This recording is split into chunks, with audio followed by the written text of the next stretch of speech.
We welcome you, sir. Thank you.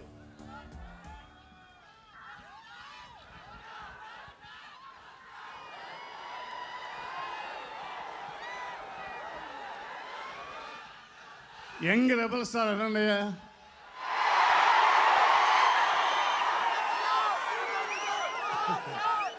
చాలా సంతోషం.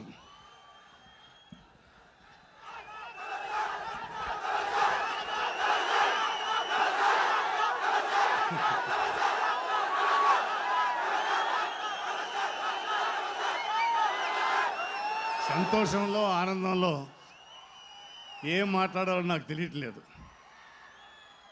కానీ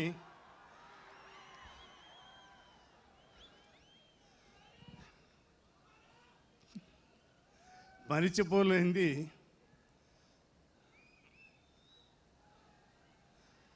రాజమౌళి ఫాదర్ అంటే ప్రసాద్ గారు.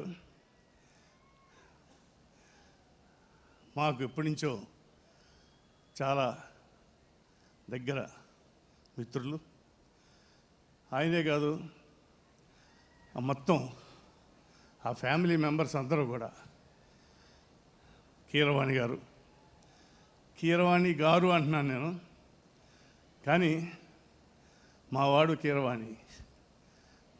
మా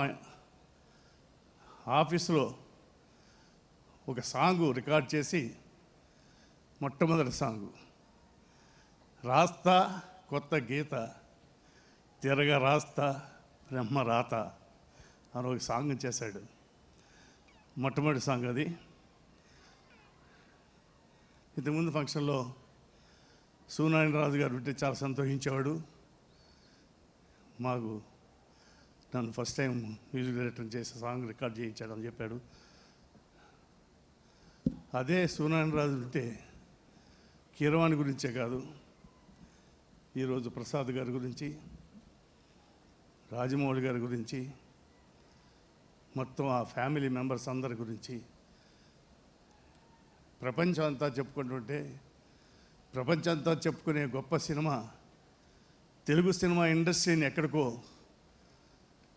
ఎక్కడో ఉన్నది ఎక్కడికో తీసుకెళ్ళి ప్రపంచాల స్థితికి తీసుకెళ్ళిన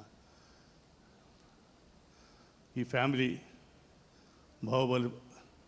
బాహుబలి సినిమా రాజమౌళి సారథ్యంలో. నాకు ఒకటి జ్ఞాపకం వస్తుంది. స్పీల్బర్గ్ గారిని ఒకసారి ఇండియన్ సినిమా ఇండస్ట్రీ గురించి, what is your opinion about Telugu film industry, not Indian film industry, Indian film industry అని అడిగితే అవాయిడ్ చేసి నో కామెంట్ అన్నా అంట. 2 సార్లు 3 సార్లు అడగ్గా ఈ said, I don't know how Indian film industry made so many thousands of films in one story అన్నమాట. ఒకే ఒక కథని ఇన్ని సంవత్సరాలు ఇన్ని వేల సినిమాలు ఎలా తీశారు అన్నాడంట. మరి నవ్వుకున్నారు. ఆ నవ్వులాటని ఇప్పుడు, అయ్యా please try to see the Bahubali film and then comment అని మనవాడు అంటున్నారు. ఇప్పుడు అది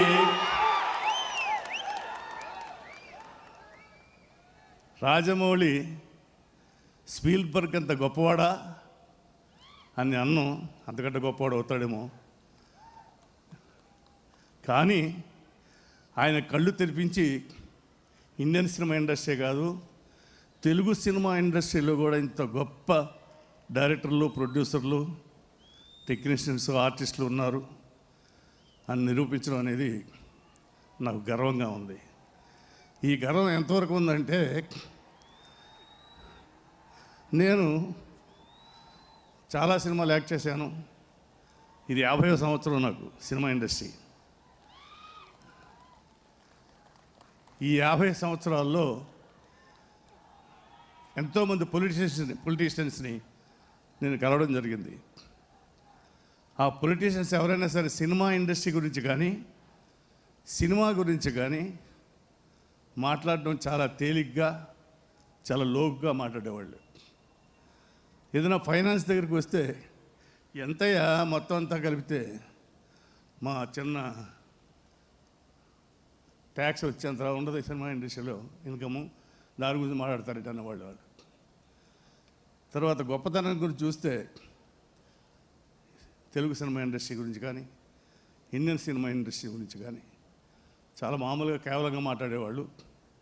ఇప్పుడు ఈరోజు నేను ఢిల్లీ వెళ్తున్నా, మద్రాసు వెళ్తున్నా, ఎక్కడికి వెళ్తున్నా బాహుబలి బాహుబలి బాహుబలి బాహుబలి బాహుబలి సినిమా, బాహుబలి సినిమా, కట్టప్ప, బాహుబలి.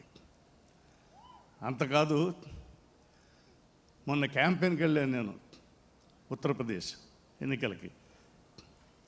అక్కడ ది గ్రేట్ మోడీ గారు, ప్రైమ్ మినిస్టర్ ఆఫ్ ఇండియా, ఎన్నో దేశాలు ఇలాంటి ప్రధానమంత్రి మాకు ఉంటే బాగుండు అనుకుని డైరెక్ట్గా ప్రజలు కూడా అంటున్న గొప్పవాడు. అటువంటి మోడీ గారు పబ్లిక్ మీటింగ్లో అన్నారు, మీరు బాహుబలి చూసారా?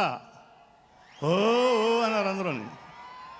అక్కడ యూపీలో. అందులో కట్టప్పని చూసారా? ఓ అన్నారు అందరూని. ఆ కట్టప్పని నేనన్నాడు ఆయన. అందరూ ఆశ్చర్యపోయి తప్పటపడ్డం అనేసి అలా ఆశ్చర్యపోయి అలా ఉండిపోయారు. అవును, ప్రధానమంత్రి అంటే ఈ కుర్చీని కాపాడడానికి నేను కట్టప్పలా త్యాగం చేస్తానన్నాడు ఆయన. వెంటనే నేనన్నాను నెక్స్ట్ మీటింగ్లో, ఆయన కట్టప్ప కాదయ్యా, బాహుబలి. ఈ 120 కోట్ల మంది భారతీయులకి ప్రధానమంత్రి, మహారాజు. ఆ కుర్చీని ఆయన్ని కాపాడుకోవడానికి మేమంతా ఉన్నాం కట్టప్పలం. 120 కోట్ల మంది కట్టప్పలు ఉన్నారయ్యా అని చెప్పి అంటే తప్పట్లు కొట్టేశారు మొత్తం. అంటే నేను చెప్పదలుచుకుంది ఏంటంటే, సినిమా ఇండస్ట్రీని ఈ సినిమాతోటి ఎంత ఎత్తుకి మాస్ లెవెల్లో కానీ, ప్రజల్లో కానీ, నాయకుల్లో కానీ, పొలిటీషియన్స్లో కానీ, ప్రపంచ దేశాల్లో ఉన్న గొప్ప గొప్ప వాళ్ళు కూడా మాట్లాడుకునే పరిస్థితికి తీసుకురావడానికి కష్టపడి కృషి చేసిన ఈ కుటుంబానికి రాజమౌళి ప్రసాద్ గారు, కీరవాణి గారు, వల్లి గారని చెప్తున్నారు, రామాదేవి గారని చెప్తున్నారు.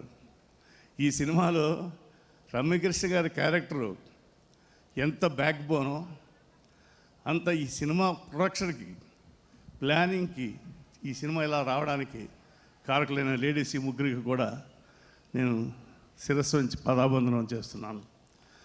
ఎందుకంటే అందరూ మామూలే.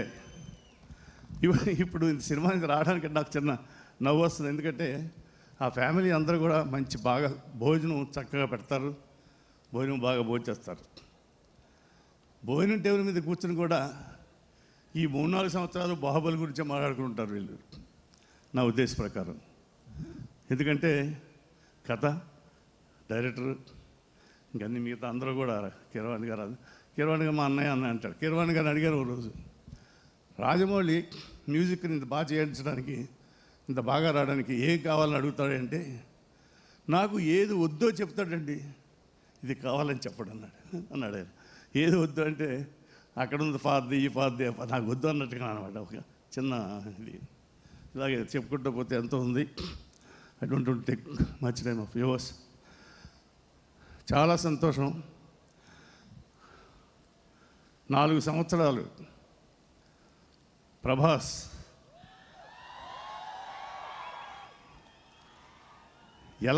ఎలాగండి మీరు ఎలా ఒప్పుకున్నారు? మీరు ఎలా ఒప్పుకున్నాడు? అతను ఎలా ఉన్నాడండి? ఎలాగేంటి?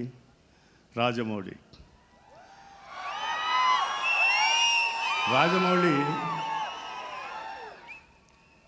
ప్రభాస్ తండ్రి నా తమ్ముడు సూనారాయణ రాజు. రాజమౌళి గారన్నా, ప్రసాద్ గారన్నా కుటుంబం ఎంతో ఇష్టం. అప్పుడు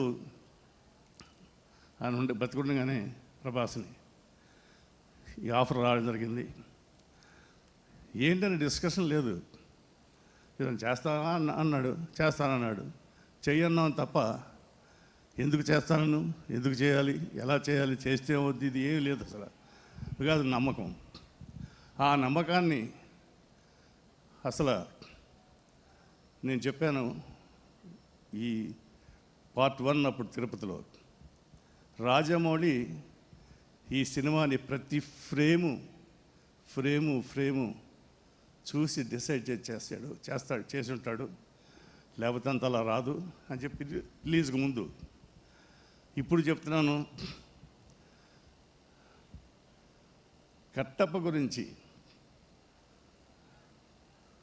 ఎందుకు చంపాడు అని పెద్ద క్వశ్చన్ వేసి మొత్తం ప్రపంచ దేశాల్లో ప్రపంచం అంతా కూడా ఒక ఇది కల్పించాడు. ఇప్పుడు పార్ట్ 2లో 3 చోట్ల 3 మాటలు అనిపించాడు. ఒకటి, అంతర్యుద్ధమా అని రమ్యకృష్ణ చేత. రెండోది, నువ్వు బ్రతికుండగా నన్ను చంపే మగాడు ఇంకా పుట్టలేదు మామా అన్నాడు.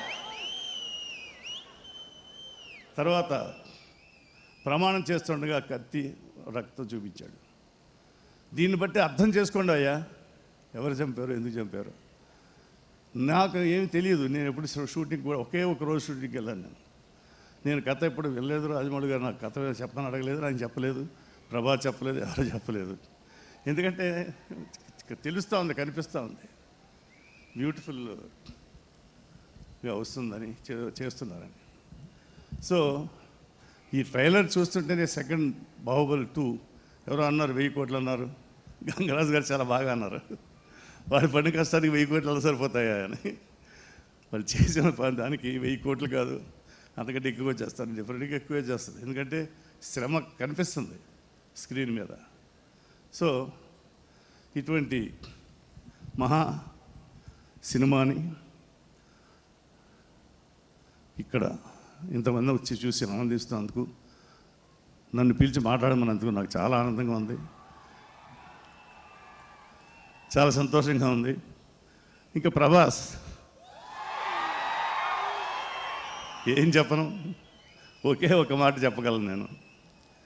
నేను యాక్ట్ చేసినప్పుడు సినిమాల్లో కొంతమంది పెద్దలు అనేవారు, కొంచెం రియలిస్టిక్గా న్యాచురల్గా, రాఘవేంద్రరావు లాంటి వారు మన వాళ్ళంతా కొంచెం న్యాచురల్గా దగ్గరగా చేస్తున్నావు, ఎమోషనల్గా బాగా చేస్తావు అని నన్ను అనేవారు.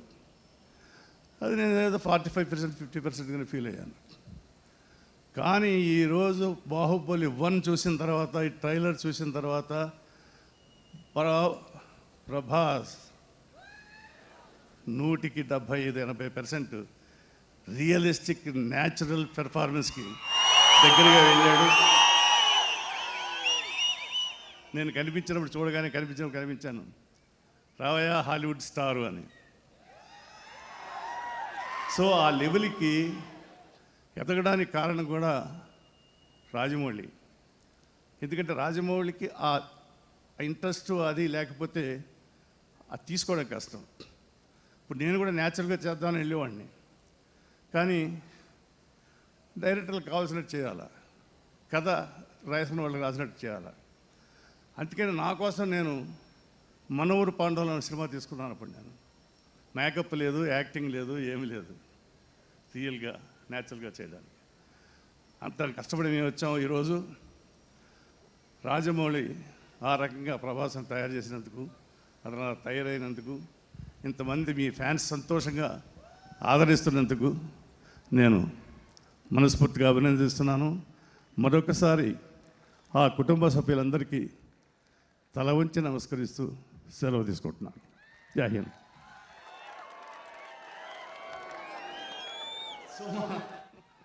నీ గురించి చెప్పలేదా?